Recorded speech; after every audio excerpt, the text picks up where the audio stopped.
Les voy a invitar a leer un pasaje de la Escritura en el libro de Zacarías.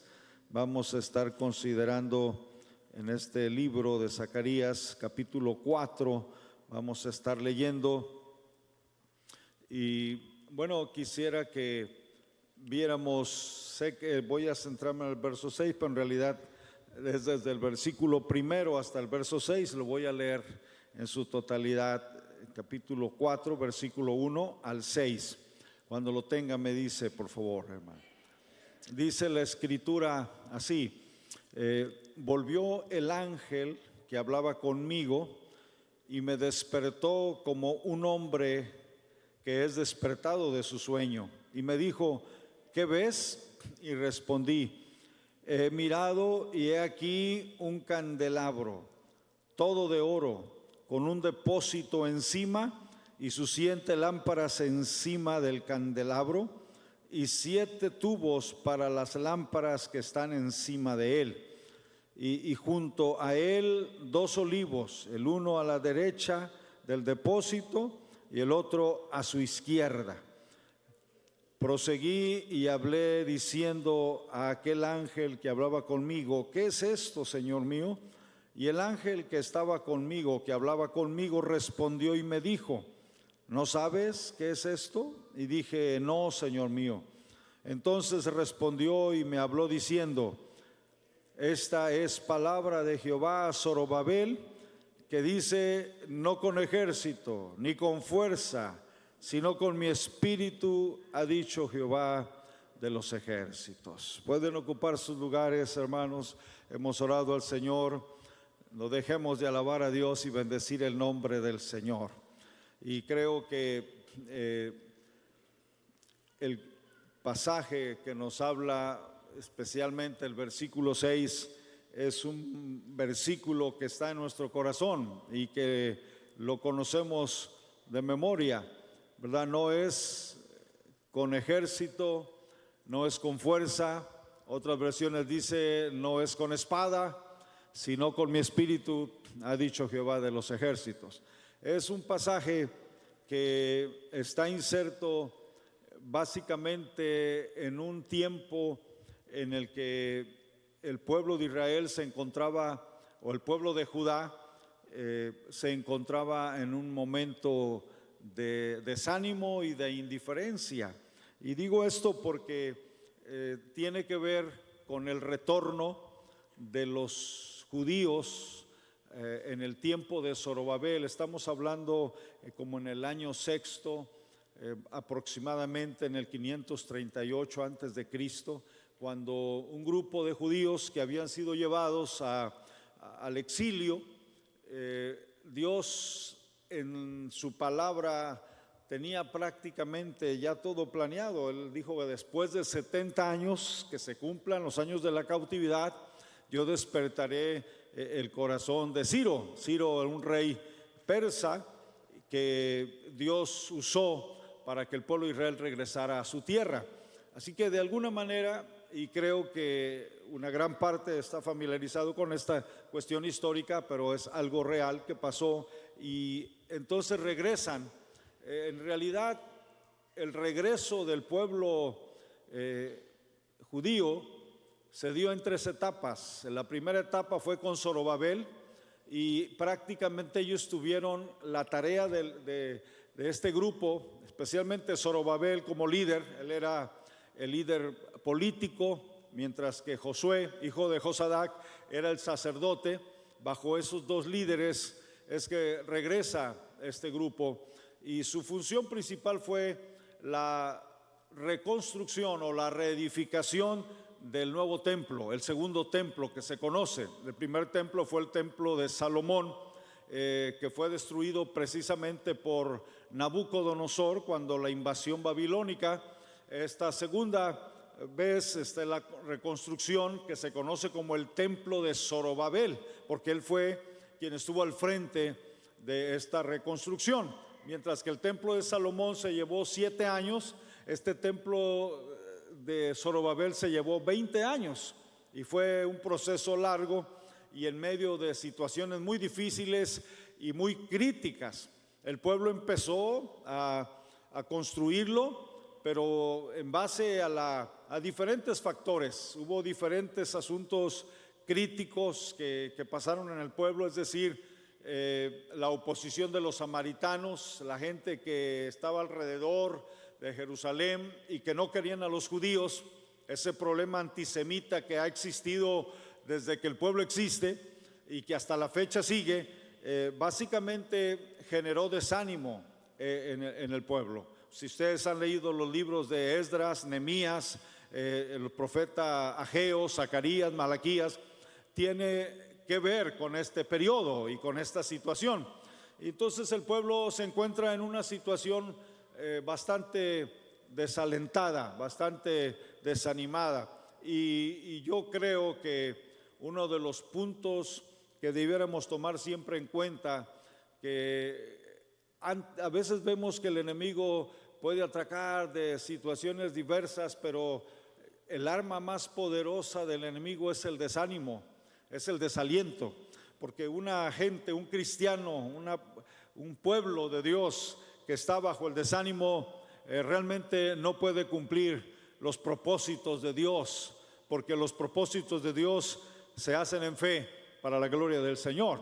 Y una de las cosas importantes me deja ver que Dios ha dejado en la Escritura ejemplos tremendos de hombres o pueblos, como en este caso Judá, que han sido afectados por este dardo mortífero del enemigo, como es el desánimo. Alguien dijo una vez en forma ilustrativa que Satanás, cuando fue arrojado de los cielos, le dijo a Dios: quítame todos los poderes, solo déjame el poder de poder desanimar a la gente, porque desanimados no vamos a ver las cosas más que en un sentido negativo. El caso de Elías, por ejemplo. Elías fue un personaje, un profeta poderoso de Dios. Se considera, juntamente con Moisés, de los dos personajes que más milagros realizaron en el Antiguo Testamento, juntamente con Eliseo después, pero fueron hombres poderosos y milagros portentosos. En el caso de Moisés, abrir el mar; en el caso de Elías, ver descender fuego del cielo, la lluvia, y ver esas maravillas tremendas. Y quién dijera que después de aquella victoria del Carmelo, cuando Elías recibe una amenaza de Jezabel, él sale huyendo, y sale huyendo por miedo, por temor, y Dios le sale al encuentro, ¿verdad? Y cuando Dios lo encuentra en una cueva, Dios le pregunta y le dice: ¿qué haces aquí, Elías? Bueno, recuerdan ustedes cómo él básicamente habla desanimado y le llega a decir: bueno, es que han derribado tus altares, han matado a tus profetas, y solo he quedado yo, y me buscan para quitarme la vida. Y le dice a Dios: basta ya, Jehová, quítame la vida, que no soy mejor que mis padres. Elías, y no es el enfoque ahora aquí, pero quiero destacar cómo el desánimo no es muy selectivo. A cualquiera puede llegar ese momento. El hombre le está pidiendo a Dios que le quite la vida. Basta ya, quítame la vida. Fíjese el desánimo, lo que puede llegar a ser hasta ese punto, y que lamentablemente en muchas vidas se han ido en un momento de depresión o de desaliento, desánimo, han tomado el camino así. Es lo que Elías le estaba pidiendo a Dios: quítame la vida. Y le dice también que solamente él queda. Exagera, solamente es como si le dijera a Dios: te vas a ver en problemas si no me cuidas. Pero Dios le dice que hay 7,000 rodillas más que todavía no se han doblado ante Baal. Pero miren ustedes el desánimo, lo que puede hacer. Lo mismo encontramos en Jeremías, cuando tanta persecución por predicar la palabra, él llega a decir: no me acordaré más de él. Fue la conclusión de Jeremías bajo el desánimo: no me acordaré más de Jehová, ni hablaré más en su nombre. Es el momento de querer decir: me voy. Pedro dijo: me voy a pescar, y los otros se fueron con él. Regresó a su antiguo oficio. El desánimo es el arma letal de Satanás contra el pueblo de Dios y contra los hijos de Dios, para frenarlos, para no avanzar, para estancarse y aún para retroceder. Y aquí encontramos a un pueblo que Dios le dio una tarea de levantar, reedificar el templo, esa tarea colosal de levantar ese segundo templo, y que realmente se encuentran ante una situación de crisis. Había varios problemas. Uno de estos problemas que traía desánimo al pueblo, por lo que ellos se sintieron desalentados en esta tarea de construir y reconstruir el segundo templo. En primer lugar, encontramos que ellos comparaban mucho el templo de Salomón, y algunos, porque Dios se lo dice y se lo menciona en el capítulo 2, de Ageo. Si usted lo ve conmigo en Ageo, Dios mismo pregunta en el versículo 3 del capítulo 2 de Ageo, y le dice: ¿quién ha quedado entre vosotros que haya visto esta casa en su gloria primera? Está haciendo referencia al templo de Salomón y cómo la gloria de Dios descendió. Salomón hizo un templo bellísimo con incrustaciones de oro, marfil, plata, los mejores adornos, el mejor material, madera de cedro. Y luego, el día en que dedicó el templo, realizó 10,000 sacrificios. Mire nada más. Entonces viene el profeta Ageo en este caso y les dice: ¿quién ha quedado? Está hablando en los tiempos de Zorobabel. Han pasado varios años y siglos, y quizás, y dice: ¿quién ha quedado? Porque ellos pensaban en aquel templo glorioso que se les describió, y ahora miraban el templo que ellos estaban levantando. No tenía toda la ornamentación que tenía el templo de Salomón. Y ellos comparan y dicen: realmente, ¿qué es esto para aquel templo? Quizás no es nada. Esto quizás es un factor bastante fuerte para ellos, pensar en que su trabajo no es un trabajo de calidad, o que quizás no tienen todo lo básico. ¿Sabe cuál es uno de los problemas nuestros? Es precisamente eso, siempre apelar al pasado. Si usted recordara este mismo pueblo pero cuando se encontraban en el cautiverio, ellos pensaban que estaban perdidos ya, nadie más los rescataría, y solamente recordaban el tiempo en que Dios había liberado a sus antepasados de la esclavitud egipcia, y pensaban en eso. Por eso Dios viene y les dice en ese tiempo: no os acordéis de las cosas pasadas, ni traigáis a memoria las cosas antiguas, como si se me hubiera acabado el poder, como si realmente no pudiera hacer más. He aquí, yo hago cosa nueva, y pronto saldrá a luz, dice el Señor. Así que Dios viene y da un mensaje tremendo de aliento, y diciendo: no te quedes en el pasado. Si el pasado fue difícil, si viste la gloria, y es más, podemos apelar a nuestro tiempo actual. Estamos aquí y podemos recordar nuestro pasado, y hemos podido ver la mano de Dios. ¿Ha habido dificultad? Sí, la ha habido. ¿Ha habido problemas? Sí. Pero ante cada circunstancia, la buena mano de Dios ha estado con su pueblo, con su iglesia, con sus hijos. Así que lo que está diciendo Dios: no te quedes en el pasado. Quizás tengas que recordar el pasado para aprender de él, pero no vivas en él, porque yo soy Dios que no cambio. Soy el mismo ayer, hoy, por los siglos. Yo, Jehová, no me mudo. El poder de Dios es el mismo que tenía en los tiempos de Moisés, en el tiempo de la creación. Es el mismo Dios y sigue teniendo el mismo poder. Así que cuando vemos esa perspectiva, el pueblo aquí otra vez están pensando en el templo de Salomón. Qué tremendo templo, pero mira nuestro templo. Y Dios les hace ver algo interesante en el libro de Ageo.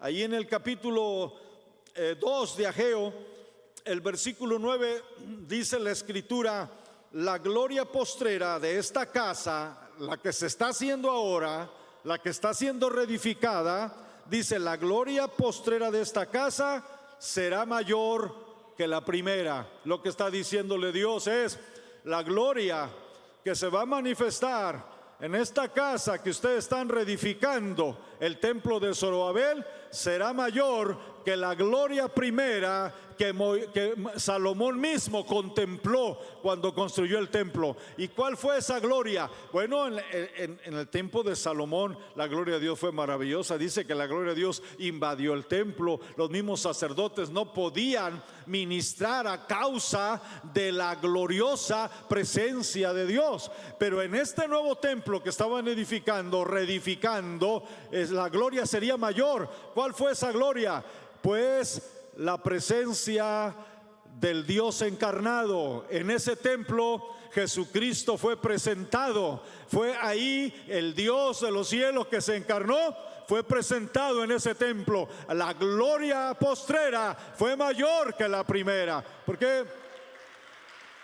Porque Dios es el Dios que su poder no ha menguado y no ha cambiado. Y aunque las circunstancias cambian y los tiempos cambian, y a veces vemos y añoramos el tiempo pasado, como decir que era mejor, aunque el pecado siempre ha estado y la problemática, pero hoy los problemas parece que se han incrementado, los valores, la cuestión de la moralidad y tantas otras cosas, los desafíos a la misma fe. Sin embargo, el apóstol Pablo nos llega a decir que donde abundó el pecado, sobreabundó la gracia. No importa cómo este mundo pueda ir, el Dios que levantó el pueblo, el Dios que fundó la iglesia, el Dios que ha caminado con su pueblo a través de los tiempos, es el Dios que no cambia y que todavía sigue velando por su pueblo. Así que viene con ese mensaje para decir: lo que haces, pueblo, lo que realizas, no te quedes pensando en el pasado. Dios traerá nueva manifestación. Nuevamente voy a abrir camino en medio de la mar. En otras palabras, va a haber gigantes, va a haber escasez, pero el Dios que suple es el Dios que no se agota. Es el Dios cuyas cisternas no están rotas, siguen supliendo la necesidad. El Dios inagotable, el Altísimo, el Shaddai, el que tiene la facultad de sostener a su pueblo, a su iglesia. Y llega con un mensaje a este pueblo. Este pueblo estaba desanimado. Otra de las causas del desánimo era por la oposición. Los mismos samaritanos eran una situación crítica y están bajo el desánimo. Otro problema más era la falta de recursos económicos para llevar a cabo los proyectos. Pero en el capítulo 2, verso 9 de Ageo dice, en el versículo 8: mía es la plata y mío es el oro, dice Jehová de los ejércitos. Hermanos, como repito aquí las palabras del doctor Paul Yonggi Cho, que él llegó a decir una vez: cuando Dios me pone en mi corazón realizar un proyecto, lo primero que me aseguro es saber qué es la voluntad de Dios. Cuando estoy cierto de que es la voluntad de Dios, lo último que me preocupa es el dinero, porque si Dios es el que te guía, porque si estás en el centro de la voluntad de Dios, créemelo que mi Dios pues suplirá todo lo que os falte conforme a sus riquezas en gloria en Cristo Jesús, Señor nuestro. Es el Dios así, es el Dios que no se agota y confiamos en ello. Así que Dios está trayendo respuesta a este pueblo en medio de esta situación. Pero hay un mensaje especial aquí que le da en Ageo también, porque son profetas contemporáneos, por eso estoy acudiendo a él. En el capítulo 2 de Ageo, en el versículo 4, mire el mensaje que Dios le vuelve a dar a Zorobabel y le dice: pues ahora, Zorobabel, esfuérzate, dice Jehová, esfuérzate también, Josué, hijo de Josadac, sumo sacerdote, y cobrad ánimo, pueblo todo de la tierra, dice Jehová, y trabajad porque yo estoy con vosotros. Porque prácticamente dice Jehová de los ejércitos, estoy con vosotros. Si usted va a Zacarías otra vez y ve el capítulo 4, el versículo 6, otra vez a Zorobabel, es el mensaje de Dios. Entonces respondió y me habló diciendo, esta es palabra de Jehová a Zorobabel, que es el líder político, es el líder civil, y dice, no es con ejército ni con fuerza, sino con mi espíritu, ha dicho Jehová de los ejércitos. Es diciendo, Zorobabel, debes recordar que no es con la capacidad humana que la obra de Dios se realiza. Nunca, jamás de los jamases, la obra de Dios se ha realizado por la capacidad humana. Usted puede ver y encontrar el testimonio a lo largo de la historia sagrada, y siempre ha sido en el poder del Espíritu Santo. Y aquí viene ese mensaje, lo que Dios está animando al pueblo, que es un mensaje que lo encontramos repetido en la Biblia constantemente, es: yo estoy con vosotros, yo estoy en medio de ustedes, yo pondré mi espíritu, como lo vuelve a citar la palabra del Señor, mi espíritu pondré en medio de ustedes. Que es el mensaje más alentador que podemos encontrar. Jamás de los jamases, Dios nos ha prometido una vida sin problemas. Dios levantó a Moisés y nunca le dijo que no tendría problemas. Dios levantó a Josué y nunca le prometió que no habría adversidades. Dios levantó a hombres como David. Más adelante quizás vemos en este caso Zorobabel, Esdras, Nehemías, y les encargó una tarea, pero nunca les dijo que no habría problemas. Jamás de los jamases debiéramos predicar el evangelio a la gente diciéndole: ven a Cristo y tus problemas se van a acabar. Quizás hasta le lleguen más, pero el punto de aliento es que Dios siempre ha prometido estar con su pueblo. Se lo dijo a Moisés: Moisés, mi rostro irá delante de ti y te daré descanso. Se lo dijo a Josué: así como estuve con Moisés, estaré contigo. Nadie te podrá hacer frente en todos los días de tu vida, porque como estuve con Moisés, estaré contigo. Es la promesa de Dios. Yo voy delante de ti, voy a enderezar esos lugares torcidos, esas puertas de bronce, voy a hacer pedazos, esos cerrojos de hierro, voy a desmenuzar. Te voy a dar los tesoros escondidos y los secretos muy guardados, para que tú sepas que yo soy Jehová, el Dios de Israel, que te pongo nombre.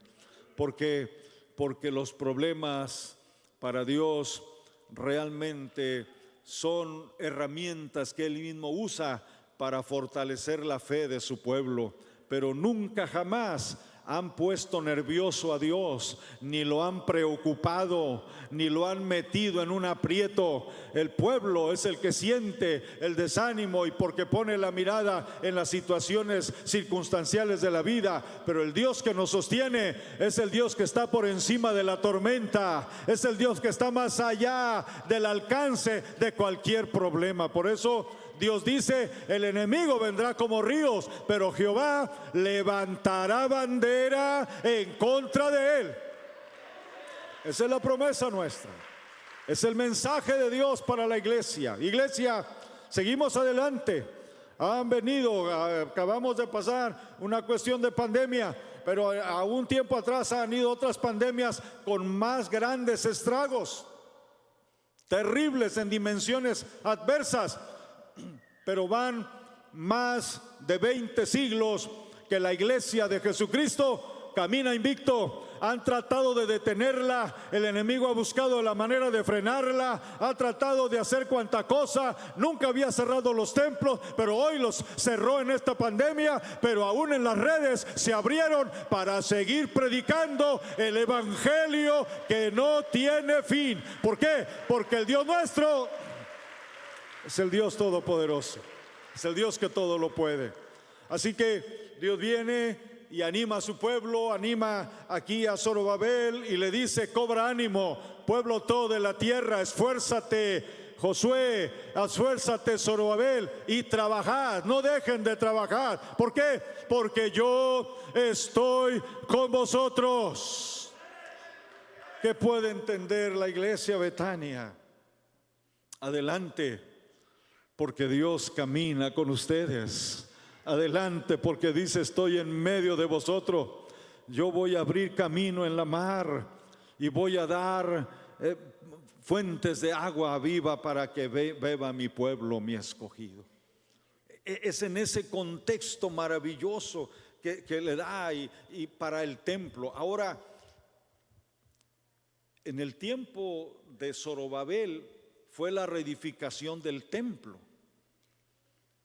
Y Dios le dijo: no es con fuerza, no es con ejército, es con mi espíritu.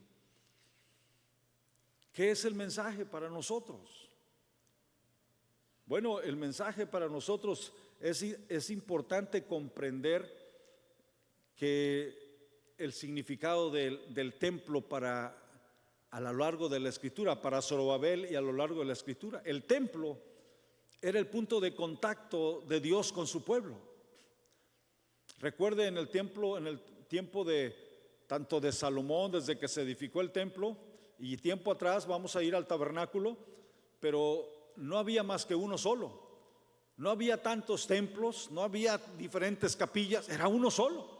El pueblo de Israel, el pueblo de Judá tenían un solo templo.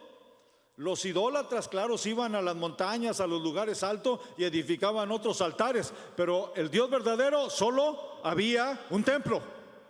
Y es ahí donde los sacerdotes dedicados por Dios y ungidos realizaban el trabajo, realizaban la obra. Bueno, ¿por qué? Porque el templo significa el lugar de encuentro con Dios, el lugar de comunión. Y cuando uno básicamente está pensando en el templo, tenemos que pensar que Dios siempre ha querido tener comunión con su pueblo. Desde la creación, cuando formó a Adán, venía y se paseaba con Adán en el huerto, porque es un deleite de Dios y es un deleite para nosotros que Dios nos da. ¿Se acuerda lo que se llega a decir de Enoc? De Enoc se llega a decir: caminó Enoc con Dios y Dios se lo llevó, porque caminó Enoc con Dios. ¿Qué indica caminar con Dios? Comunión. Esa comunión con Dios. Hasta me gusta mucho la ilustración o el detalle, la observación que hace Warren Wiersbe diciendo que un día caminando Enoc con Dios y Dios con Enoc, Dios le dijo a Enoc: Enoc, estamos más cerca de mi casa que de la tuya, ¿por qué no te quedas a vivir conmigo? Y se lo llevó, porque caminó con Dios. Esa es la muerte aún del cristiano. Fíjese nada más, Dios quiere tener comunión con su iglesia, con su pueblo. Entonces, como el hombre no podía tener comunión directa con Dios, porque Dios es santo y nosotros pecadores, y es importante comprender eso, porque hay gente que llega a decir que platicó con Dios cara a cara, cuando Dios dice: no me verá hombre y vivirá. En otras palabras, nadie puede resistir la gloria directa de Dios por el pecado, y Dios no puede habitar con el pecado. Por eso es que se hace el tabernáculo. Porque acuérdese, cuando Dios se manifestó antes de que hubiera tabernáculo, hubo rayos, centellas, truenos, el pueblo temblaba, el monte temblaba y humeaba, y la gente estaba escondida en sus chozas, y le dijeron a Moisés: habla tú con Dios, no sea que muramos, porque no puede tener comunión con Dios. Aún Jacob, el ángel se tuvo que presentar de noche, en la madrugada, cuando no lo podía ver, porque no lo pudo ver. No era que el ángel le dijo: déjame porque raya el alba, no porque la luz del día le afectara al ángel, sino para proteger a Jacob, porque no podía verlo, porque caería muerto. Era para proteger a Jacob, porque no me verá hombre, vivirá. Así que el templo, después del tabernáculo, se construye para que el hombre pueda tener comunión con Dios. Esa es la historia de los templos. Si usted lo analiza, esa es la historia que viene del tabernáculo, el primer templo, y ahora el segundo templo es lo mismo, para tener esa comunión. Cuando ya vino Jesucristo, ya no fue el templo. Jesucristo dijo: uno mayor que el templo está aquí. Y hablaba de él. Él dice que puso su tabernáculo entre nosotros. ¿Cuál fue? Él vino y se humanó. Y prácticamente era la gloria de Dios mismo. Juan dice: y vimos su gloria, gloria como del unigénito del Padre, lleno de gracia y lleno de verdad. Era Dios encarnado, la gloria misma. Dice el apóstol Pablo: Dios ha sido manifestado en carne. La mente patina, no alcanza a comprender eso, pero ahí está. Jesucristo es la imagen del Dios invisible, el unigénito de Dios, de quien vimos la gloria, dice Juan. Y entonces Jesucristo mismo era la presencia de Dios y tuvo comunión, pero estaba velado por la carne, la naturaleza humana, que era una naturaleza sin pecado, porque nunca pecó. Pero cuando Jesús se fue, cuando Él ascendió, o cuando Él les dijo a sus discípulos que se iba, ¿qué les dijo? No los voy a dejar huérfanos. Yo rogaré al Padre y os dará otro consolador para que esté con vosotros para siempre. El Hijo se fue, pero Dios envió al Espíritu Santo. Yo rogaré al Padre y el Padre les dará otro consolador. El consolador era Jesús, pero Él se iba, pero venía otro consolador que tenía la misma capacidad que Jesús para bendecir y sostener al pueblo. Y entonces viene el Espíritu Santo. ¿Y sabe dónde viene a morar el Espíritu Santo? No en templos hechos de mano del hombre, sino en piedras vivas. ¿Por qué? Porque el Espíritu Santo está construyendo el templo viviente más grande a través de todos los tiempos, que es la iglesia. La iglesia es el templo de Dios. La iglesia es el templo viviente. ¿Y sabe quiénes son las piedras? Usted y yo, piedras vivas, porque somos templo del Espíritu Santo. Aleluya. Somos templo del Espíritu Santo. Y una de las cosas importantes que hay que ver es cómo el Espíritu Santo viene. Y Jesús dijo: edificaré mi iglesia. Pero ¿sabe quién está construyendo la iglesia? Jesucristo, a través del Espíritu Santo. Por eso la iglesia es importante comprender. No puede ser construida, no puede ser edificada con el poder humano. No es como una institución, no es como el Club de Leones, donde usted consigue un carnet y es miembro, donde usted tiene cierta categoría y es miembro. No, aquí la manera en que usted puede ser miembro de este templo viviente que es la iglesia es a través del nuevo nacimiento que solo puede operar el Espíritu Santo. Él se lo dijo a Nicodemo: si no nacieres de agua y del Espíritu, no podrás ver el reino de los cielos. Así es que no es con fuerza, no es con ejército, sino con mi espíritu, ha dicho Jehová de los ejércitos. Es con el poder del Espíritu que las vidas son cambiadas. Solamente una vida puede ser transformada por el poder del Espíritu Santo. Hay vidas reformadas, hay vidas que siguen ciertas reglas, pero es totalmente externo. Pero el poder del que estamos hablando es un poder interno que te cambia de adentro hacia afuera, que te hace nueva criatura, que cambia tus deseos, tus pasiones, tus pensamientos, antes totalmente desviados, hoy centrados en Dios por el poder del Espíritu Santo. No es con fuerza, no es con espada, No es con educación, no es con demagogia, no es con la postura o el título o el lugar que ocupemos, no es cuestión social, gracias a Dios por todo ello, pero no es por eso que la iglesia se está formando. La iglesia es de un plano sobrenatural, nació del costado de Cristo Jesús y es ungida y es preparada por el Espíritu Santo. Así que mientras que Zorobabel y el pueblo trabajaban para aquel templo, hoy esta palabra se aplica al templo viviente. Ellos trabajaron por un templo que otra vez volvió a ser destruido, pero este templo nadie lo podrá destruir porque depende de Dios totalmente. Es en esa perspectiva que nosotros encontramos de una manera muy especial el mensaje que se está dando aquí. No es con fuerza, no es con ejército, sino con mi espíritu, dice Jehová de los ejércitos. Esa es la importancia del templo, lo que tenía el templo, por lo que representaba. Y claro, los judíos todavía siguen creyendo eso y todavía van a reedificar un tercer templo. Y el mensaje que Dios le da entonces a Zorobabel se lo da a través de una visión. Esa visión está en los primeros versículos que leímos. Zacarías tiene como unas 8 o 9 visiones que recibe. Si no me equivoco, esta es la cuarta visión que él recibe. Pero este mensaje, mire lo que le da la visión. Véalo conmigo ahí en Zacarías, en el capítulo 4. Y dice, ¿qué ves? En el verso 2.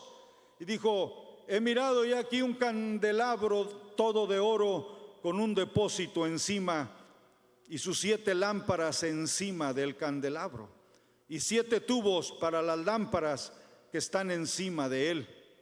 Ahora dice que encima de este candelabro estaba básicamente 2 olivos y junto a él 2 olivos, el uno a la derecha y el otro a la izquierda. Es una imagen del templo, pero dentro, en el lugar santo, donde está el candelabro. Y ese candelabro, ¿sabe cuál era la tarea de los sacerdotes? La tarea del sacerdote era todos los días ponerle aceite a esas lámparas. Todos los días ponerle aceite, porque si no le ponía aceite, las lámparas pues prácticamente dejaban de alumbrar. Pero aquí está diciendo que hay básicamente un almacén que está sobre el candelabro, y lo que está diciendo que tiene 7 tubos que están conectados, que está diciendo que prácticamente es algo inagotable, es algo que está fluyendo ya. ¿Por qué? Porque está hablando esencialmente del Espíritu Santo. Era un símbolo de cómo el Espíritu Santo es que mantiene viva la iglesia y es algo continuo. Por eso Jesús dijo, para que esté con vosotros para siempre. Aleluya. Y es importante esto. Es necesario entonces una dependencia para que aquel aceite fluya. Es como Jesús dijo de la vid: separados de mí, nada podéis hacer. Lo que está hablando es una dependencia total de Dios. Ahora, este es un factor esencial que le está enseñando y le está diciendo a Zorobabel. La clave del éxito en la vida cristiana, hermanos, está en la dependencia de Dios. Si hay algo que Satanás va a luchar por estorbar, es que usted y yo perdamos nuestra dependencia de Dios. Y lo está diciendo aquí claramente. Es el Espíritu de Dios que nos da esa dependencia. ¿Sabe quién es el ejemplo supremo de esa dependencia? ¿Quién nos enseña una vida de dependencia? Es Jesús. Jesús dijo: nada de lo que yo hago, lo hago de mí mismo, sino lo que he visto hacer al Padre, eso es lo que hago. Y todo lo que yo he hablado, no lo hablo de mí mismo, sino lo que oigo decir al Padre, eso les digo. ¿Qué está diciendo? Que Jesús, cada paso que dio, cada decisión que tomó, cada punto que Él realizó, no lo hizo bajo su iniciativa, sino bajo la dependencia de su Padre Celestial. Y mire la dependencia absoluta de Jesús. Él nació por obra del Espíritu Santo. ¿Se acuerda lo que le dijo el ángel a María? El Espíritu Santo vendrá sobre ti, te hará sombra, por lo tanto el santo ser que nacerá será llamado Hijo del Altísimo, y el Señor Dios le dará el trono de David su padre. Jesús nace por obra del Espíritu Santo, hablando en su humanidad. Cuando usted ve a los que son nacidos de nuevo, el Evangelio de Juan, el capítulo 1 dice: a lo suyo vino y los suyos no lo recibieron, mas a todos los que le recibieron les dio potestad de ser hechos hijos de Dios, los cuales no son engendrados ni de carne, ni de sangre, ni de voluntad de varón, sino de Dios. Quiere decir que todos los nacidos en Cristo, todos los que han nacido de nuevo, los que son nueva criatura, son producto de la obra del Espíritu Santo en la vida. No es una reforma, hermanos.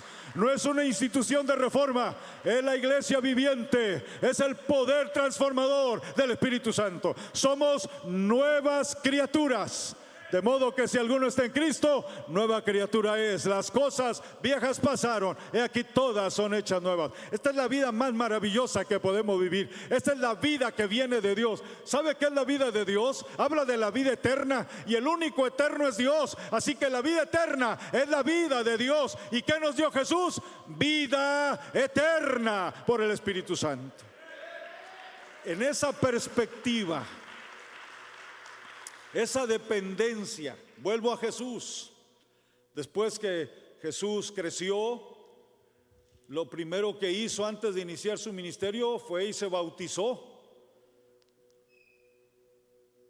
Y uno se pregunta, ¿cómo es que el Hijo de Dios se bautizó? Si ese bautismo de Juan, según la Biblia nos dice, era un bautismo de arrepentimiento. ¿Saben lo que hacía la gente con el bautismo de Juan? Dice, confesaban sus pecados.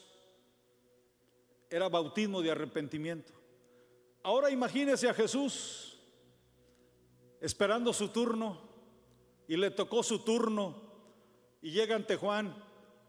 Usted sabe que Juan se resistía a bautizarlo. Yo debo ser bautizado por ti, le dijo, y tú vienes a mí. Porque Jesús no tenía que confesar ningún pecado. ¿Cuál pecado iba a confesar?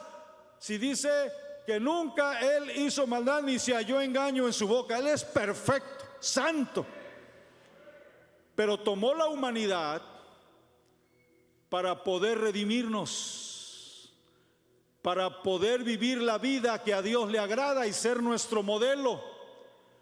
Y al estar bautizándose, Él se está identificando con una raza de pecadores. No que Él sea pecador, pero es como si Él dijera: estoy aquí por los pecados de esta humanidad perdida. Me voy a bautizar porque los voy a redimir de sus pecados. Se identificó con nosotros, y cuando se bautizó, descendió el Espíritu Santo en forma de paloma. ¿Sabe lo que está diciendo? Que el Espíritu Santo venía para sostener a Jesús en esa tremenda tarea de redimir la humanidad. Es la manera en que Jesús llevó a cabo la voluntad del Padre, bajo la llenura y bajo la dirección del Espíritu Santo en su humanidad.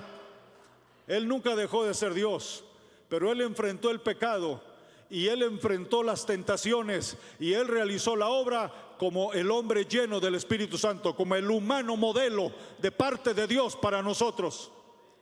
Recuerde que Él era Dios y hombre, 100% Dios, 100% hombre, pero sus naturalezas no están mezcladas. Se mantienen básicamente con, pudiéramos decir, 100% divino, 100% humano, pero no están mezcladas. Están unidas en la misma persona, que es la segunda persona de la Trinidad. Pero entonces lo que nosotros encontramos es esa dependencia. Jesús nos vino a enseñar lo que Adán no pudo ser. El postrer Adán es Él. Adán fue desobediente. Este postrer Adán fue obediente, hizo la voluntad de Dios. Y no solamente esto, Jesús realizó el ministerio. ¿Y cómo lo realizó? Así como nació por obra del Espíritu Santo, así como fue bautizado y el Espíritu Santo vino sobre él, fue llevado a la tentación por el Espíritu Santo y venció la tentación en el poder del Espíritu Santo y realizó su ministerio y dijo: el Espíritu del Señor está sobre mí, por cuanto me ha ungido para dar buenas nuevas a los pobres. Es decir, él echó fuera a los demonios por el poder del Espíritu Santo. Él sanó a los enfermos en el poder del Espíritu Santo. Él realizó y tuvo victoria en el poder del Espíritu Santo. ¿Por qué? Porque él es el modelo de humanidad que Dios espera de nosotros. Él es nuestro modelo, hacia él caminamos.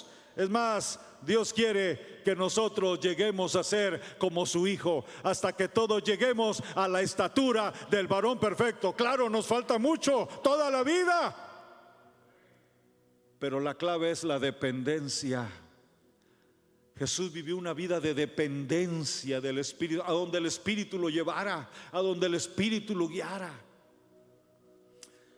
El gran problema nuestro es que buscamos la independencia. Queremos hacer las cosas a nuestra manera. Buscamos nuestros propios métodos. Dejamos de confiar en Dios. Buscamos solucionar los problemas a nuestra manera.